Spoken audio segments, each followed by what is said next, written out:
मित्रों, परमेश्वर की जीवित उपस्थिति में एक बार फिर से आपका स्वागत है।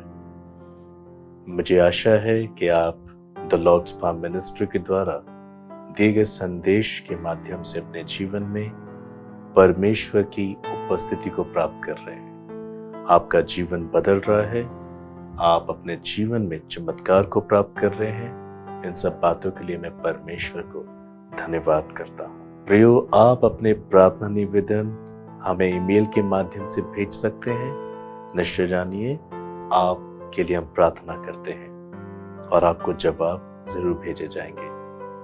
आप हमारे साथ जुड़ सकते हैं ताकि आप परमेश्वर की सेवकाई में हमारे साथ आगे चल सके। सो प्रियो, आज जो वचन परमेश्वर ने मेरे दिल में दिया है, हम उसे सुनने के लिए तैयार हैं।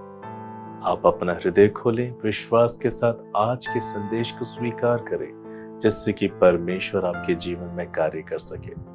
प्रियो, प्रभु तभी कार्य कर सकते हैं हमारे जीवन में जब हम उन्हें कार्य करने दें। वो हमारी इच्छा के विरुद्ध में जाकर कुछ भी नहीं करना चाहते। यदि आप चाहेंगे तो सब कुछ संभव हो सकता है। आज का जो संदेश है वो हमें मिलता है भजन संहिता 5 अध्याय के 4 पद में। ऐसा लिखा है, क्योंकि तू ऐसा परमेश्वर है जो दुष्टता से प्रसन्न नहीं होता, बुरे लोग तेरे साथ नहीं रह सकते। हाँ प्रियो, ये वचन हमें ऐसा बताता है कि परमेश्वर का स्वभाव कैसा है। परमेश्वर तो दुष्टता को बिल्कुल बर्दाश्त नहीं करता। परमेश्वर बुराई को पसंद नहीं करता और बुरे लोग तेरे सम्मुख नहीं रह सकते। इस वचन के अनुसार हमें यह समझ में आता है, परमेश्वर पवित्र है और वो अपने सम्मुख किसी भी दुष्टता को, किसी भी बुराई को कभी भी बर्दाश्त नहीं कर सकते। हाँ प्रियो, परमेश्वर की ये हार्दिक इच्छा है कि वो मनुष्य को पवित्र बनाए, मगर ये तभी संभव होगा जब आप परमेश्वर का साथ दें, क्योंकि परमेश्वर आपकी इच्छा के विरोध में जाकर कोई कार्य करना नहीं चाहते। प्रियो, बाइबल आगे ऐसा बताती है, हबक्कुक 1 अध्याय के 13 पद में, तेरी आंखें ऐसी शुद्ध हैं कि तू बुराई को देख नहीं सकता और उत्पात को देखकर चुप नहीं रह सकता। ये वचन भी यही बताता है कि परमेश्वर की आंखें इतनी शुद्ध हैं कि वो बुराई को देख नहीं सकता। प्रियो, बाइबल परमेश्वर की पवित्रता का ऐसे वर्णन करती है कि यहोवा पवित्र है, पवित्र है, पवित्र है। प्रियो, प्राचीन इज़राइल में अगर किसी को 3 बार पवित्र पवित्र पवित्र कह दिया जाता था तो इसका अर्थ ये होता था कि अब उससे अधिक और उसके बाद कोई पवित्र नहीं। और ये शब्द केवल यहोवा परमेश्वर के लिए लगाया गया। इज़राइली परमेश्वर की आराधना के वक्त, परमेश्वर की महिमा के वक्त इन शब्दों को बोला करते थे कि यहोवा पवित्र है, पवित्र है, पवित्र है। हाँ प्रियो, इसलिए परमेश्वर पवित्र है और वो इसलिए बुराई को देख नहीं सकता, वो दुष्टता को बर्दाश्त नहीं कर सकता, क्योंकि उसकी आंखें शुद्ध हैं। आगे ऐसा लिखा है, भजन संहिता 5 अध्याय के 5 पद में लिखा है, घमंडी तेरे सम्मुख खड़े होने ना पाएंगे, तुझे सब अनर्थकारियों से घृणा है। न सिर्फ परमेश्वर की उपस्थिति में पाप खड़ा हो सकता है, न सिर्फ परमेश्वर की आंखें शुद्ध हैं कि वो बुराई को देख नहीं सकता, वरन बाइबल कहती है परमेश्वर को हर एक अनर्थकारी से घृणा भी है। हाँ प्रियो, परमेश्वर को हर एक अनर्थकारी से घृणा आती है, क्योंकि परमेश्वर पवित्र है। प्रियो, हमें ये बात अत्यधिक सोचनी चाहिए कि परमेश्वर पवित्र है, इसलिए हमें भी उसके संग पवित्रता से जीवन जीना बहुत जरूरी है। परमेश्वर हमसे अपेक्षा भी यही करते हैं और इसीलिए उन्होंने सारी मानव जाति को पाप से बचाने का फैसला लिया और अपने पुत्र यीशु मसीह को इस पृथ्वी पर भेजकर हमारे पापों को और पाप के द्वारा आने वाले श्रापों को प्रभु यीशु मसीह के क्रूस पर नाश किया। हाँ प्रियो, प्रभु यीशु मसीह ने अपने प्राण को हमारे खातिर बलिदान किया ताकि हम उसके नाम पर विश्वास करें और उसकी आज्ञा का पालन करने के द्वारा हम आज्ञाकारिता में सिद्ध मनुष्य बने जिससे कि हम निर्दोष और पवित्र हो जाएं।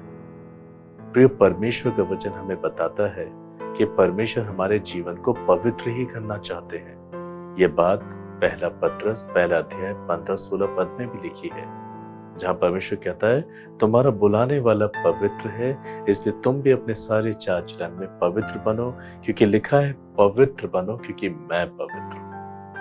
हाँ प्रियो, परमेश्वर पवित्र है और बार बार मांग करता है कि आप पवित्र बने, क्योंकि अगर हम आप पवित्रता का जीवन जीते हैं, अनाज्ञारिता का जीवन जीते हैं, तो ये हमें पापी ठहराता है, हमारे जीवन में पाप का विकास करता है और इस रीति से हम परमेश्वर के जीवन से अलग हो जाते हैं। और परमेश्वर हमसे अलग होना नहीं चाहता। यही बात हम आदम हवा के जीवन में देख सकते हैं उत्पत्ति के अध्यायों में, कि परमेश्वर प्रतिदिन आदम हवा से मिलने आया करता था, क्योंकि वो आज्ञाकारी थे, निर्दोष थे, परमेश्वर ने उन्हें पवित्र बनाया था। मगर आगे चलकर उन्होंने परमेश्वर की आज्ञा का उल्लंघन किया, जिससे कि वो पापी बने और परमेश्वर का उनके साथ रिश्ता टूट गया। मगर फिर से परमेश्वर ने मानव जाति की सुधि ली और अपने पुत्र को क्रूस पे बलिदान किया, जिससे कि टूटा हुआ वो रिश्ता फिर से जुड़ सके। इसलिए परमेश्वर अभी भी यही मांग करता है कि हम पवित्र जीवन जिए, अर्थात अपने संपूर्ण चाल चलन में हम पवित्रता का ख्याल रखें। हमारे व्यक्तिगत जीवन में, पारिवारिक, सामाजिक, आर्थिक, सेवकाई के जीवन में हम परमेश्वर के वचन के मुताबिक कार्य करें, वचन के मुताबिक सोचें, कल्पना करें, कार्य को अंजाम दें। परमेश्वर स्वयं हमारे जीवन के हर एक क्षेत्र में चमत्कार को करेंगे यदि हम पवित्रता को प्राथमिकता देंगे। परमेश्वर हमारे संग रहना चाहते हैं। यशायाह 7 अध्याय 14 पद में परमेश्वर का वचन बताता है कि परमेश्वर संसार में एक स्त्री को भेजेंगे, जिसके द्वारा एक पुत्र पैदा होगा और उसका नाम इम्मानुएल रखा जाएगा, जिसका अर्थ होता है परमेश्वर हमारे साथ। हाँ प्रियो, परमेश्वर शुरू से हमारे साथ रहना चाहते हैं और इसी वजह से उन्होंने मनुष्य को अपने स्वरूप, अपनी समानता में बनाया। मगर मनुष्य की आज्ञा उल्लंघन के द्वारा वो बार बार परमेश्वर से दूर हो जाता है। परमेश्वर नहीं चाहता कि हम इस प्रकार से कोई कार्य करें, ऐसा कोई जीवन जिए जिससे कि हम परमेश्वर के साथ एक अच्छा रिश्ता रखने में कमजोर हो जाएं। परमेश्वर चाहते हैं कि हम उनके संग चलें। हम बाइबल में ऐसे बहुत से लोगों को देख सकते हैं जिन्होंने परमेश्वर की आज्ञा का उल्लंघन किया और अपने जीवन में उन्होंने पाप का विकास किया और किस रीति से उनका रिश्ता परमेश्वर से दूर हुआ। न सिर्फ परमेश्वर उनसे दूर हुआ, मगर परमेश्वर की आशीषें भी उनसे दूर हो गई। प्रिय, बाइबल में हम न्यायों नामक पुस्तक को देखते हैं, जिसके 13 से लेकर 16 अध्यायों तक हम शिमशोन नामक व्यक्ति का वर्णन पढ़ते हैं।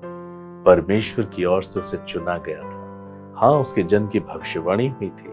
वो परमेश्वर का जमसे नाजिर था, सेवक था, चुना हुआ था और परमेश्वर ने उसे महान सामर्थ्य और बल दिया था, जिससे कि वो पलिश्तियों के साथ युद्ध कर सके और परमेश्वर की मर्जी पूरी कर सके। पलिश्ती लोग सांसारिक, शारीरिक और शैतानी जीवन जीने में व्यस्त रहते थे। वो परमेश्वर के विरोध में हर भरसक बुरा कार्य करते थे और परमेश्वर ने उनके विरोध में शिमशोन को खड़ा किया था, जिससे वो परमेश्वर के कार्य को अंजाम देकर पवित्रता को स्थिर कर सके। और परमेश्वर ने शिमशोन के साथ रहकर बड़े बड़े कामों को अंजाम दिया। आप न्यायों की पुस्तक में देखेंगे शिमशोन ने परमेश्वर के बल के द्वारा कैसे महान कार्य को अंजाम दिया। परमेश्वर ने शिमशोन को अत्यधिक बल दिया था, जिससे कि वो परमेश्वर की इच्छा पूरी कर सके। मगर आगे चलकर शिमशोन ने ऐसा सोचना शुरू किया कि वो बल उसका अपना बल है और कई बार वो अनाज्ञारी होकर परमेश्वर के विरोध में पाप किया करता था। उसे विश्वास तो था, धार्मिकता का पालन भी करता था, पर कई बार वो परमेश्वर के विरोध में चाल चलता था। परमेश्वर इस बात से बहुत दुखी और परेशान थे। बाइबल बताती है उसने दलीला नामक स्त्री से प्रेम किया और परमेश्वर की सामत का रहस्य उसने दलीला को बता दिया, जो उसकी बहुत बड़ी गलती थी। और जब वो दलीला की गोद में सर रखकर सो रहा था, दलीला ने चुपचाप पलिश्तियों को बुला लिया और पलिश्तियों ने आकर उसके बालों को काट दिया। जब शिमशोन जागा, उसने पाया कि उसकी लटें कटी हुई हैं। उसने पलिश्तियों को मारने के लिए अपनी ताकत का इस्तेमाल करना चाहा, मगर तब तक बहुत देर हो चुकी थी। परमेश्वर उसके पास से जा चुका था। हाँ प्रियो, अनाज्ञारिता के कारण परमेश्वर शिमशोन के पास से जा चुका था, बाइबल ऐसा बताती है। इसलिए उसने अपने जीवन में दुर्बलता और निर्बलता को पाया। पलिश्तियों ने शिमशोन को बांध लिया और यहां तक कि उसकी आंखें फोड़ दी, उसे जेल में डाल दिया। बाइबल बताती है जब शिमशोन को पकड़ने का पलिश्ती लोग जश्न मना रहे थे तो उन्होंने शिमशोन को भी कैद से बुलाकर अपने उसी भवन में जहां वो जश्न मना रहे थे खंभों से बांध दिया। और ये वही वक्त था कि शिमशोन ने अपने मन से परमेश्वर को पुकारा। हाँ, उसने प्रार्थना की, परमेश्वर मैं पापी हूं, मुझ पे दया करे, कृपया एक बार फिर से मेरे अंदर अपना महान बल दे जिससे कि मैं पलिश्तियों को मार गिराऊं। परमेश्वर ने उस पर दया की। एक बार फिर से परमेश्वर ने शिमशोन की प्रार्थना को उत्तर दिया और उसे अद्भुत बल से परिपूर्ण किया। बाइबल बताती है उसको इतना बल प्राप्त हुआ कि उसने अपने दोनों हाथों से दोनों खंभों को गिरा दिया, जिससे कि सारे महल की, उस भवन की सारी छत नीचे गिर गई और सब लोग उसमें मर गए। बाइबल ये भी बताती है उसमें उस दिन मरने वाले करीब 3000 पलिश्ती थे, जिसमें शिमशोन भी शामिल था और वो भी मर गया। प्रियो, शिमशोन का अंत बहुत ही भयानक रीति से हुआ। यदि वो परमेश्वर की इच्छा के अनुसार चलता रहता, यदि वो पवित्र जीवन में बना रहता, वो हमेशा परमेश्वर की आज्ञाकारिता का पालन करता, शायद उसका अंत ये नहीं होता, क्योंकि परमेश्वर ने स्वयं उसे खड़ा किया था अपने शत्रु के विरोध में। परमेश्वर उसके जीवन का मार्गदर्शन करना चाहते थे, उसके जीवन में और अद्भुत कार्य करना चाहते थे, मगर बार बार उसकी अनाज्ञारिता ने, बार बार आज्ञा का उल्लंघन करने की उसकी आदत ने उसे परमेश्वर से दूर कर दिया। उसके जीवन में बहुत बड़ा कलेश घटा, उसने बहुत बड़ी हानि उठाई, वो खुद भी मारा गया। प्रियो, इस कहानी से, शिमशोन के जीवन से हमें सीखना चाहिए कि हमें हमेशा पवित्रता का और आज्ञाकारिता का ख्याल रखना चाहिए। हम जब परमेश्वर हमें चुन लेता है तब हमें उसके वचन के अनुसार अपने जीवन को जीना चाहिए। बाइबल इसलिए तो दिया गया है ताकि हम परमेश्वर के वचन के अनुसार कार्य को कर सके, जिससे कि पवित्रता में हम बढ़ सके। परमेश्वर के वचन में पवित्रता है, जितना अधिक हम उसे ग्रहण करते हैं उतना अधिक हम सत्य से परिपूर्ण होते हैं, और जब सत्य हमारे जीवन में परिपूर्ण होता है तब असत्य हमारी जिंदगी से अपने आप बाहर आ जाता है। तभी बाइबल ऐसा कहती है कि मसीह के वचन को अधिकाई से अपने हृदय में बसने दो। जितना अधिक परमेश्वर का वचन हमारे हृदय में रहता है, अर्थात जितना अधिक हम परमेश्वर की आवाज को सुनते हैं, उसकी आवाज पर ध्यान करते हैं और उसकी आवाज के अनुसार कार्य करते हैं, उतना अधिक हम पवित्रता को प्राप्त करते हैं और परमेश्वर की संगति को प्राप्त करते हैं। ऐसा मनुष्य न भटकेगा, न किसी रीति से कमजोरी को प्राप्त करेगा, मगर परमेश्वर की इच्छा पूरी कर सर्वोत्तम आशीष का सहभागी बनेगा। यही इच्छा परमेश्वर आपके जीवन में चाहते हैं। एक और व्यक्ति है जिसने पाप किया और परमेश्वर की उपस्थिति से दूर हो गया, क्योंकि परमेश्वर पवित्र है और वो दुष्टता को बर्दाश्त नहीं कर सकता। फिर बाइबल में हम शाऊल राजा की कहानी के विषय में पढ़ते हैं, कैसे परमेश्वर ने उसे इजराइल का पहला राजा बनाया था। हाँ, परमेश्वर ने उसका अभिषेक किया था और उसे आशीष दी थी, उसके राज्य को बढ़ाया था, मगर आगे चलकर शाऊल ने भी यही गलती दोहराई। उसने अपने मन के मुताबिक कार्य किया। हाँ, उसने परमेश्वर की आज्ञा का उल्लंघन किया, जिससे कि परमेश्वर उसके बीच में दूरी बन गई। एक दिन परमेश्वर ने शामुएल भविष्यवक्ता से यह बात बांटी शाऊल के विषय में। बाइबल कहती है, पहला शामुएल 15 अध्याय के 11 पद में, मैं शाऊल को राजा बना के पछताता हूं, क्योंकि उसने मेरे पीछे चलना छोड़ दिया और मेरी आज्ञा का पालन नहीं किया। तब शामुएल का क्रोध भड़का और वो रात भर यहोवा की दुहाई देता रहा। शामुएल भविष्यवक्ता का क्रोध इसलिए भड़का कि क्यों उसने परमेश्वर का विरोध किया, क्यों उसने अनाज्ञारिता का पालन किया, क्यों उसने परमेश्वर के साथ अपने रिश्तों को खराब किया। परमेश्वर शाऊल को राजा बनाने से पछताया था। परमेश्वर आज भी उन मनुष्यों को लेकर पछताता है जो परमेश्वर की आज्ञा का उल्लंघन करते हैं, जो अपने जीवन में पाप का विकास करते हैं, जो परमेश्वर से अपने रिश्ते खराब कर लेते हैं। परमेश्वर चाहकर उन्हें आशीष नहीं दे पाता। प्रियो, और शाऊल ने भी यही गलती की। परमेश्वर ने उसे इजराइल का राजा बनाया था, उसको राज्य दिया था, उसको सामर्थ्य दी थी, उसे ऐश्वर्य दिया था, उसको सम्मान दिया था। इन सब बातों की चिंता करने के बजाय उसने परमेश्वर की आज्ञा का उल्लंघन किया, जिसकी वजह से परमेश्वर का दिल दुखी हुआ और परमेश्वर ने अपने भविष्यवक्ता शामुएल से ये बातें बांटी कि मैं शाऊल को राजा बनाने से पछताता हूँ। परमेश्वर आज भी मनुष्य को लेकर पछताता है जब कोई उसकी इच्छा के अनुसार जीवन नहीं जीता है। आज भी प्रभु कहता है कि मैं तुम्हें इस प्रकार से आशीष देने से पछताता। हाँ प्रियो, शाऊल के लिए परमेश्वर पछताया और आगे ऐसा लिखा है कि फिर परमेश्वर ने न्याय किया, परमेश्वर ने उससे राज्य ले लिया। हाँ प्रियो, बाइबल बताती है पहला शामुएल 15 अध्याय 22 पद में शामुएल ने कहा, क्या यहोवा होम बलियों और मेल बलियों से उतना प्रसन्न होता है जितना कि अपनी बात के माने जाने से प्रसन्न होता है? सुन, मानना तो बलि चढ़ाने से और कान लगाना मेंढों की चर्बी से उत्तम है। आज भी बहुत से लोग ऐसे हैं जो चर्चेस के कार्यों में दान देना, दसवांश देना और बहुत सी सहायता देने में लगे रहते हैं, मगर कभी भी परमेश्वर की आज्ञा का पालन नहीं करते। और ये वचन हमें बताता है कि मानना बलि चढ़ाने से और कान लगाना मेंढों की चर्बी से उत्तम है। प्रियो, परमेश्वर आपसे आज्ञाकारिता की मांग करता है। परमेश्वर चाहते हैं कि आप अपने मन में साफ हो, अपने हृदय में साफ हो, आप अपने शरीर में, उसके अंगों में साफ हो, अपने जीवन के कार्यों में साफ हो, आप एक पवित्र मनुष्य बने, जिसके लिए प्रभु यीशु मसीह ने क्रूस पे जान दी और उसका लहू हमें सब पापों से शुद्ध करता, हमें पवित्र बनाता, ऐसे वचन में लिखा है। मगर शाऊल अपने जीवन में आगे का उल्लंघन कर परमेश्वर से दूर हो गया। इसलिए परमेश्वर का वचन बताता है कि परमेश्वर बलिदानों से, होम बलियों से, मेल बलियों से इतना प्रसन्न नहीं होता जितना अपनी बात की मानने से प्रसन्न होता है। शाऊल यदि परमेश्वर की बात के अनुसार करता रहता तो परमेश्वर उसे और आगे लेकर जाते, मगर क्योंकि उसने अनाज्ञाकारिता का कार्य किया, उसने अपने जीवन में पाप का विकास किया और बार बार वो ये ढिठाई करता रहा, इसलिए परमेश्वर ने उसका न्याय किया। बाइबल में ऐसा लिखा है पहला शामुएल 15 अध्याय 28 पद में, तब शामुएल ने उससे कहा, आज यहोवा ने इज़राइल के राज्य को फाड़कर तुझसे छीन लिया है और तेरे एक पड़ोसी को जो तुझसे अच्छा है दे दिया है। देखिए, परमेश्वर ने पहले शाऊल को ही अच्छा समझा था, इसलिए उसका राज्याभिषेक किया था, इज़राइल का उसे राजा बनाया था। मगर जब उसने आगे का उल्लंघन किया, पाप का विकास किया, परमेश्वर उसके जीवन से दूर हुए और पछताए, तब परमेश्वर ने न्याय में फिर से इज़राइल का राज्य उससे छीन लिया। और आगे क्या लिखा है, जो तुझसे अच्छा है उसे दे दिया है। प्रियो, आप क्यों इस प्रकार से परमेश्वर के सम्मुख दुख उठाने के लिए परिश्रम कर रहे हैं? परमेश्वर ने आपको चुना और बुलाया है, आपकी माँ के गर्भ में उसने आपको रचा है, इसलिए अपने बुलाए जाने को गंभीरता से लेना चाहिए।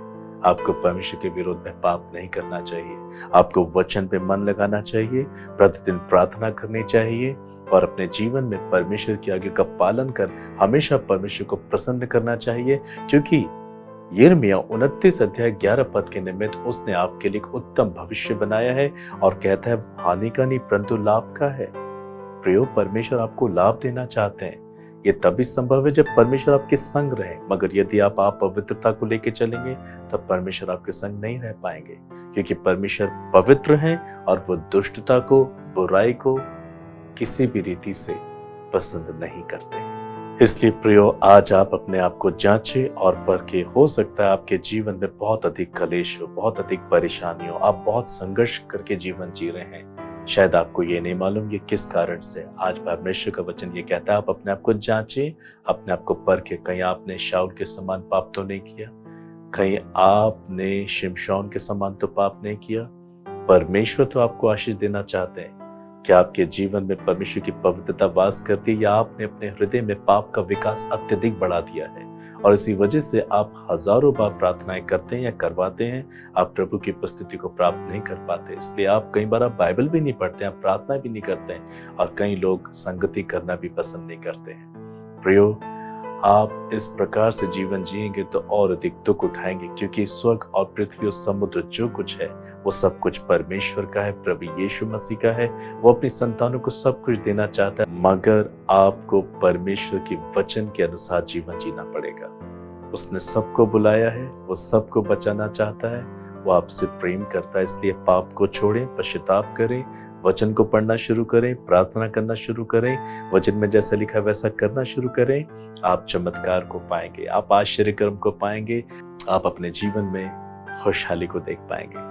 आइए हम प्रार्थना करें इस संदेश को लेकर कि परमेश्वर हमारे जीवन को बदले और हम एक नई सृष्टि बनकर उसकी पवित्रता को प्राप्त करें, जिससे कि हम परमेश्वर के साथ जी सकें और उसकी आशीष के सहभागी बन सकें। आइए प्रार्थना करें। सर्वशक्तिमान दयालु प्रेमी पिता, मैं धन्यवाद करता हूँ आज के संदेश के लिए। हाँ प्रभु, आप पवित्र हैं और बुराई आपके सम्मुख खड़े नहीं रह सकती। आप बहुत ही पवित्र और दयालु परमेश्वर हैं। आप अपने बच्चों से भी यही अपेक्षा करते हैं कि वो आपकी पवित्रता के सहभागी हो। आज जितने लोगों ने इस संदेश को सुना है और मेरे साथ इस वक्त प्रार्थना में है, मैं उनके लिए प्रार्थना करता हूँ कि आप इन सब के जीवन की सुधि लें और परमेश्वर पिता प्रभु यीशु मसीह के नाम में आप इन सब के पापों को क्षमा करें। आज ये अपने पापों से पछता रहे हैं। हाँ प्रभु, इन्हें अपनी गलतियां दिख रही हैं और ये समझ पा रहे हैं। आज आप इनको देखें, ये घुटनों पर हैं, ये रो रहे हैं, ये पश्चाताप कर रहे हैं कि प्रभु आप इनके पापों को क्षमा करें। प्रभु आप क्षमा के खान और दयालु हैं, जो अपने पापों से पछताते हैं। आप उन्हें माफ करते हैं, आप उन्हें क्षमा करते हैं। यीशु मसीह के नाम से आज आप हर एक मनुष्य को क्षमा कर दीजिए। प्रभु यीशु अपने लहू से आप इन्हें धो के शुद्ध करें। आज एक नया मन, एक नया हृदय, एक नई आत्मा इनको दे और होने दीजिए पिता।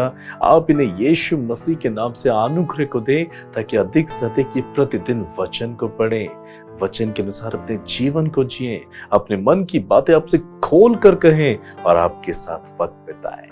ओ जैसे दाऊद आपके प्रेम से परिपूर्ण था, ओ प्रभु हर वक्त वो आपके प्रेम से जुड़ा रहता था और उसने आपके मन का पुरुष बनकर आपको हमेशा प्रसन्न किया था। वही आशीष आज आप इन लोगों को दें, ये अपने जिंदगी से आपको प्रसन्न कर सके। हर एक दुष्टता, अनाज्ञारिता का आत्मा इनके जीवन से यीशु मसीह के नाम से दूर हो जाए और प्रभु आप इनके अंदर से पाप को दूर करें, पाप की इच्छा को, पाप की लालसा, पाप के मजे को दूर कर दीजिए। अपनी पवित्रता दीजिए, अपना अनुग्रह दीजिए, अपनी करुणा इन पर कीजिए, इन्हें आज्ञाकारिता में स्थिर कीजिए।